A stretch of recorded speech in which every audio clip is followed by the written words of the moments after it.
अऊज़ु बिल्लाहि मिनश्शैतानिर्रजीम बिस्मिल्लाहिर्रहमानिर्रहीम सुम्मा औरसनल किताबल्लज़ीना इस्तफ़ैना मिन इबादिना क़ाल नबिय्यु सल्लल्लाहु अलैहि वसल्लम खैरुकुम मन तअल्लमल क़ुरआन व अल्लमह सदक़ल्लाहुल अलीयुल अज़ीम व सदक़ रसूलुहुन नबियुल करीम व नहनु अला ज़ालिका मिनश शाहिदीन व शाकिरीन वल्हम्दुलिल्लाहि रब्बिल आलमीन।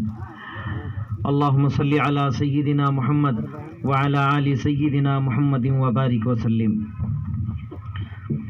हदीसों में आई जिसकी खबर वो ज़माना अब आ रहा है, ज़मीं भी तहवर बदल रही है, फलक भी आंखें दिखा रहा है। हुआ है भाई भाई का रहज़न, हकीकी बेटी माँ की दुश्मन, पिसर ने छोड़ा पिदर का दामन, बहन को भाई सता रहा है। हराम को हलाल समझे, गुनाह किए तो कमाल समझे। हराम को हलाल समझे, गुनाह किए तो कमाल समझे।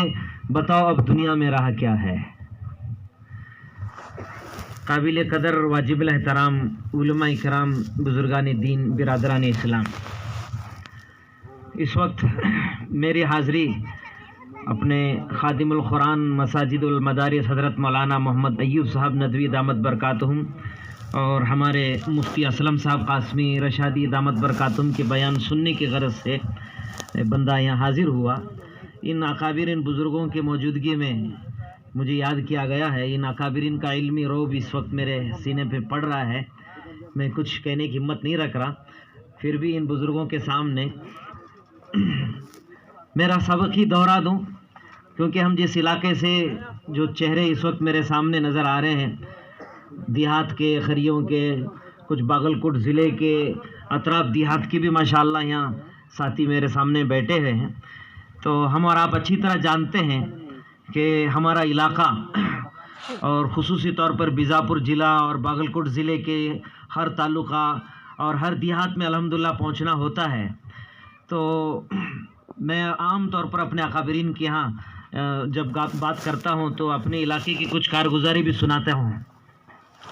हमारे यहाँ जो बस्ती हमारे बिड़गी है और बागलकोट ज़िले में ये दो नदियाँ चलती हैं, कृष्णा नदी, एक घटप्रभा नदी बड़े ज़ोरों पे चल रही है इस वक्त। मगर ये जो नदियाँ हमारे ज़िले में चल रहे हैं, वैसे ही हमारे देहातों में और हमारे खरियों में, हमारे बस्तियों में शिर्क के, बिदात के, बगावत के, जहालत के, गफलत के, रियाकारी के, मनचाही ज़िंदगी के भी माशाअल्लाह नदियाँ चल रहे हैं। ऐसे माहौल में, ऐसे ख़तरनाक दौर में हम लोग अभी पैदा भी नहीं हुए थे या अभी फारिग हुए थे, उस वक्त हज़रत मौलाना मोहम्मद अय्यूब साहब दामत बरकातुहुम आलिया हमारे देहातों में, खरियों में मसाजिद और मदारिस की निगरानी किए और माशाअल्लाह उनकी दुआ और उनकी तड़प और उनके आंसू बहाने का नतीजा है कि अल्हम्दुलिल्लाह आज हमारे ज़िले बागलकोट में अल्हम्दुलिल्लाह 16-17 मदरसे अल्हम्दुलिल्लाह चल रहे हैं, तकरीबन 1300 तलबा अल्हम्दुलिल्लाह चल रहे हैं।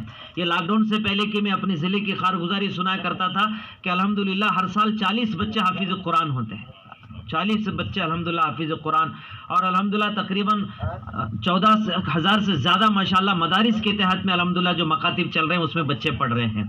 मैं समझता हूँ ये सारा समरा, ये सारी कोशिशें, मेहनतें, मैं समझता हूँ ये हज़रत मौलाना मोहम्मद अय्यूब साहब दामत बरकातुहुम आलिया की दुआओं का नतीजा है।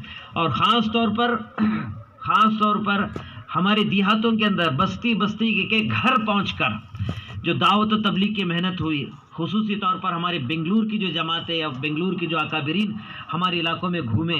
अल्हम्दुलिल्लाह कल अभी हम कारगुजारी सुनाए, मुफ्ती साहब से हमने कल बात की है। अल्हम्दुलिल्लाह 4 जमातें अल्हम्दुलिल्लाह हमारी बनी और एक जमात माशाअल्लाह मुफ्ती साहब का जो हल्का है उसी हल्के में हमारी जमात की माशाअल्लाह रवानगी हो रही है कल इंशाअल्लाह। 4 तकरीबन 50 लोग हमारी बस्ती से, 600 मकान है बिड़गी शहर में, सिर्फ 600 मकान, पूरे तालुके में 2109 मकान है पूरे ताल्लुक़े में। और अल्हम्दुलिल्लाह इस दावत और तबलीग की मुबारक मेहनत से मैं ये सुनाना चाह रहा हूँ कि अल्हम्दुलिल्लाह इस वक्त बिड़गी ताल्लुक़े में और बिड़गी शहर में 18 उलमा, 37 हुफ़ाज़ इकराम अल्हम्दुलिल्लाह इस वक्त काम कर रहे हैं।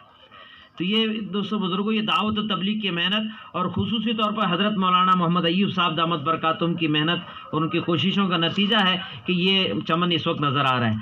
ये तो माशाअल्लाह बीजापुर शहर एक तारीख़ी शहर है, यहाँ अकाबिर उलमा, औलिया अल्लाह, बुजुर्गान दीन का शहर रह चुका है और यहाँ बड़े बड़े उलमा हैं और होना भी चाहिए और मेहनत होना था। 2000 में यहाँ जब पढ़ाता था, तो उस वक्त की हालात और ये अब के हालात देखेंगे तो एक अजीब गरीब माहौल अल्हम्दुलिल्लाह हमारे शहर बीजापुर में ताल्लुक़ में पैदा हो रहा है। खुसूसी तौर पर हमारी उलमा कमेटी जब बनी है, जिसके सदर मौलाना मोहम्मद शकील साहब कासमी दामत बरकातुहुम की मेहनतें और यहाँ की उलमा की जो इज्तिमाई खुलूब, इज्तिमाई फ़िक्रें और खुसूसी तौर पर पूरे शहर पर बल्कि पूरे ताल्लुक़े पर माशाअल्लाह पूरे ज़िले पर उनकी जो निगाह है, जिसकी वजह से माशाअल्लाह मकातिब मदारिस के अंदर एक रूह फूंकी जा रही है, नौजवान उलमा माशाअल्लाह काम कर रहे हैं। उसी में से माशाअल्लाह बार बार इस जामिअत तय्यबात के जो ज़िम्मेदार हैं डॉक्टर अब्दुल समद साहब, उन्होंने कई मरतबा कहा कि मौलाना आपको हमारे मदरसे को भी आना चाहिए, आप बीजापुर आते हैं मगर हमारे मदरसे नहीं आते।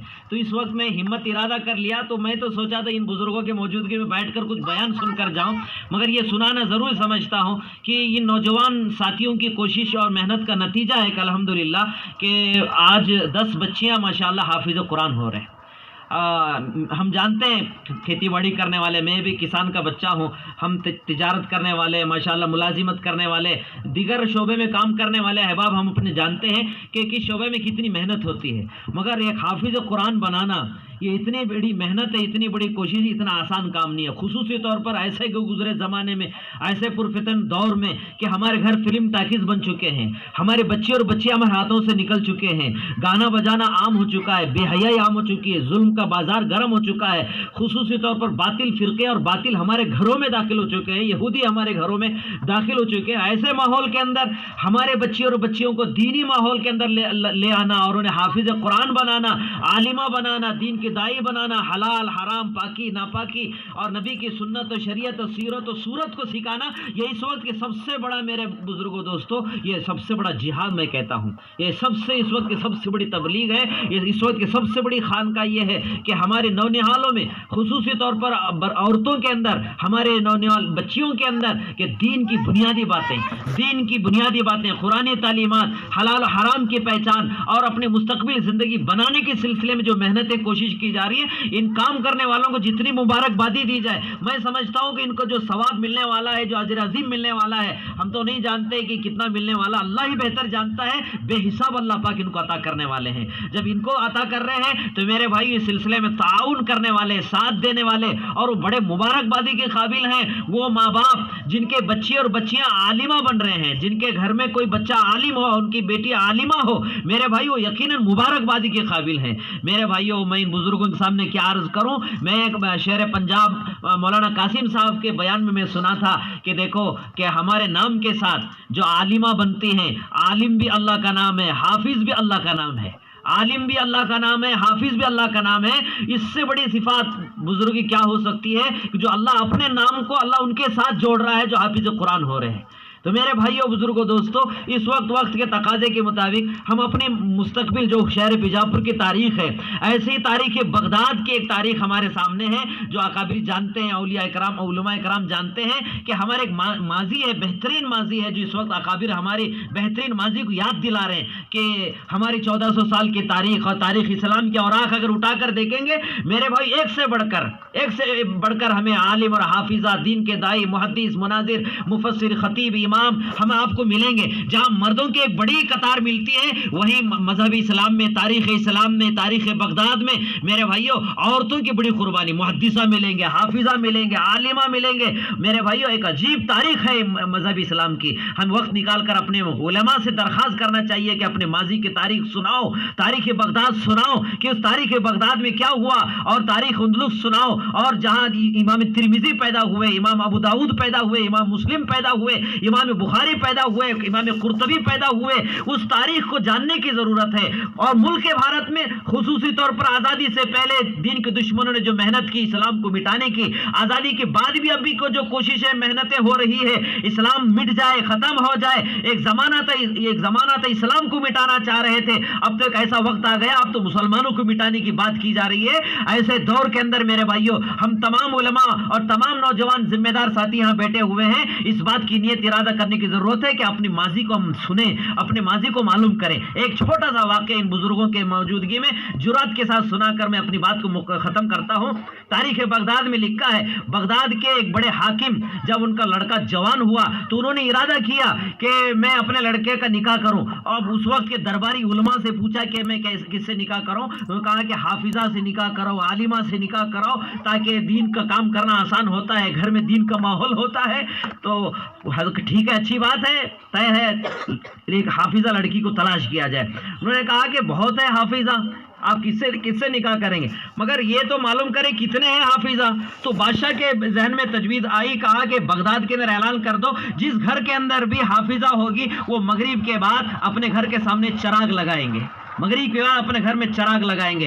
कहते हैं कि दूसरे दिन जब बादशाह का ऐलान के मुताबिक जिस घर में भी बच्ची हाफिजा होगी उस घर के सामने चिराग जला होगा, तो पता चलेगा इस घर के अंदर हाफिजा है। तो उस वक्त के हाकिम ने अपने तमाम उज़रा के साथ जब बगदाद शहर ब्रिटिश सिटी का मुआयना करने के लिए चले, तो तारीख बगदाद में लिखा है दोस्तों बुजुर्गों, बगदाद की हर घर के अंदर चिराग जल रहा था, हर घर के अंदर चिराग जल रहा था। क्या मतलब कि हर घर के अंदर हाफिज कुरान थे, हर बच्ची हाफिज कुरान थी, हर घर के अंदर हाफिजा थी। आगे लिखा है, उसने कहा कि हर घर के अंदर हाफिजा है, किसे इंतखाब किया जाए, किसे तलाश किया जाए। तो उसने कहा, वो बादशाह के किसी वजीर ने कहा, हजरत ऐसा करें कि एक ऐलान दोबारा लिखा जाए कि हाफिजा तो हर घर के अंदर, बगदाद के हर घर के अंदर है। उस जमाने में मुअत्ता इमाम मालिक की तालीम होती थी और उस वक्त हदीस का दर्स होता था बगदाद में, कि देखो मुअत्ता इमाम मालिक की जो हाफिजा होंगी वो अपने घर में चिराग जलाएं और फिर उसके एतबार से उसको निकाह की तरतीब लगाया जाए। लिखा है तारीख बगदाद में, जब दूसरे दिन जब ऐलान हुआ तो मेरे भाइयों बुजुर्गों दोस्तों कि तारीख के बगदाद के अंदर लिखा हुआ है कि बगदाद के आधे से ज्यादा घरों के अंदर चिराग जल रहा था, यानी मुअत्ता इमाम मालिक के हाफिजा थे।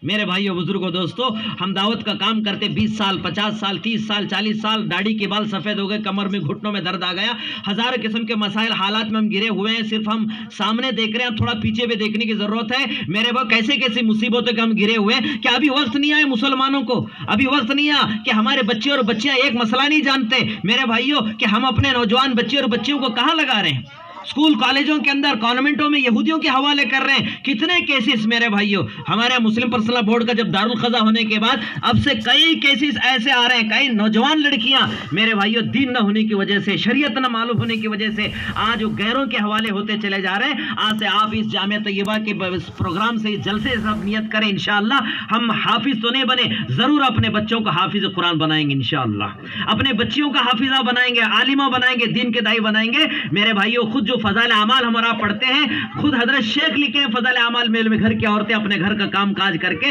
रोजाना 10 से 15 पारे कुरान की तिलावत करते हैं। और खुद हजरत शेख फरमाते हैं कि मेरे दादा हाफिज थे, मेरे ताया हाफिज थे, मेरे अब्बा हाफिज थे, मैं हाफिज हूँ। और खुद हजरत शेख ज़करिया रहमतुल्लाह अलैह जब सहारनपुर से दिल्ली जाते तो 15 पारे पढ़ते थे, और दिल्ली से जब सहारनपुर आते तो 15 पारे पढ़ते थे। और माशाअल्लाह सहारनपुर देवबंद में आप जाएंगे कैसा महल्ले बने, आज महलों के नाम हमारे हैं, मुख्तलिफ महलों के नाम होते हैं। इतने उलमा, इतने हुफ़ाज़ बन गए कि महल्ले वालों ने महल्ले का नाम ही महल्ले मौलवियान रख दिया, महल्ले मुफ्तियान रख दिया। इतने हुफ़ाज़, इतने उलमा मेरे भाइयों, ये सब ये मेहनतों का नतीजे पर हुआ है। तो जिस फ़ज़ाइल अमाल को हम पढ़ रहे हैं, जिस दावत और तबलीग को हम माशाअल्लाह कर रहे हैं, तो मेरे भाई उस घराने और खुसूसी तौर पर हज़रत शेख के घराने में ये मेहनत हो, आज मेरे भाइयों हमारे घर में ना कोई कुरान को सही पढ़ने वाला है ना पढ़ाने वाले हैं। एक छोटा सा वाक़े के कारगुजारी में सुनाता हूँ। आमतौर पर हमारे यहाँ पहले बिहार की, यूपी के, बंगाल के फलां के हाफिज साहब आते थे, हम उनकी जियारत के लिए जाते थे कि हाफिज कैसे होते हैं, उनकी खिदमत होती थी। गाँव के अंदर माशाअल्लाह खिदमत का एक निज़ाम बनाया जाता था। मगर साथ साथ ये भी वाक़या लिखा है कि हर घर की एक बारी होती थी कि भाई इनको ये दिन इनको सहरी कराना है और इफ्तारी कराना है, ये बारी होती थी। एक वाक़या लिखा है, मैं इसी ज़िम्मे में सुनाकर एहसास दिलाकर मैं अपनी बात मुख्तसर ख़त्म करता हूँ।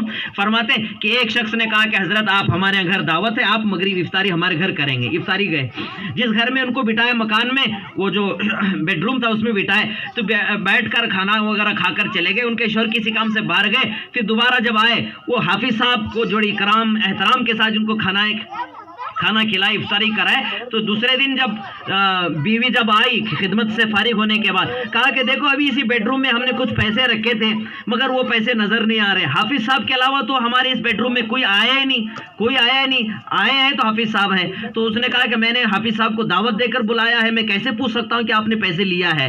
ऐसा नहीं हो सकता, हाफिज साहब तो नहीं लिए होंगे, कोई उठाया नहीं, कोई इसके अलावा कोई है नहीं। मगर बीवी के कहने पर कुछ दिल में ऐसा खतरा तो महसूस हुआ कि हाफिज साहब लिए होंगे, मगर बात करने का रवैया बदल गया। ये साल पूरा गुजर गया, मगर जब दूसरे साल हाफिज साहब उसी बस्ती में जब कुरान सुनाने के लिए आए, ना उनको कोई सलाम किए ना मुलाकात की है। सब ने दावत किया मगर उन्होंने दावत नहीं की। और हाफिज साहब ने कहा कि भाई हर साल आप हमें बुलाते थे, घर दावत देते, मगर इस साल आपके बात करने का तरीका बदल गया, रवैया बदल गया, क्या बात है? नहीं हजरत, बस ऐसा मसला है मेरे घर में, असल में एक वाकया मसला पेश आया, इसकी वजह से मैं नाराज़ हूँ, मेरी बीवी नाराज़ है, ऐसा मसला है। बोले क्या बात है, बताओ तो सही, मैं ताकि उसको आपको बता तो सकूँ। तो उस शख्स ने कहा कि हज़रत जिस वक्त हमने आपको दावत दिए थे, जिस बेडरूम में आप बैठे थे वहाँ कुछ रकम रखी हुई थी, मगर वो आपके जाने के बाद वो रकम गायब है।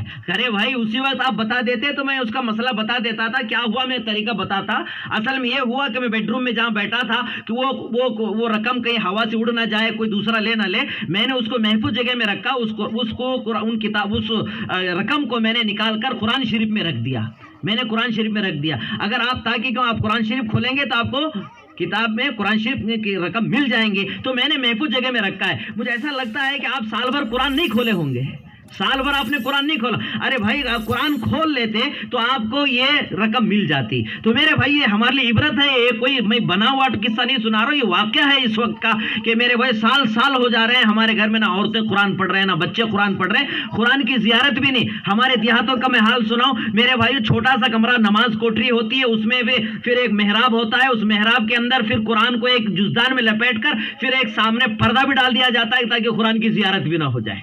ऐसे हालात हैं मेरे भाई हमारे बस्ती के इलाके के। आप तमाम इस जामिया तय्यबात के जलसे में इन अकाबिरीन के मौजूदगी में सब नियत करके जाएं इंशाअल्लाह। जितने यहाँ जिम्मेदार आए हैं इंशाअल्लाह हम जरूर अपने बच्चे और बच्चों का आलिम और हाफिजा बनाएंगे इंशाअल्लाह। इस मुबारक मौके पर इन बुजुर्गों के मौजूदगी में खुसूसी तौर पर डॉक्टर अब्दुल समूद साहब और मौलाना अब्दुल रऊफ साहब और दीगर उलमा ने इस तालिब इल्म को इन बुजुर्गों के सामने कुछ कहने का मौका दिया, मैं उनका शुक्रगुजार हूँ। जो कुछ कहा गया सुना गया, अल्लाह मुझे और आपको कहने ज़्यादा अमल की तौफीक अता फरमाए।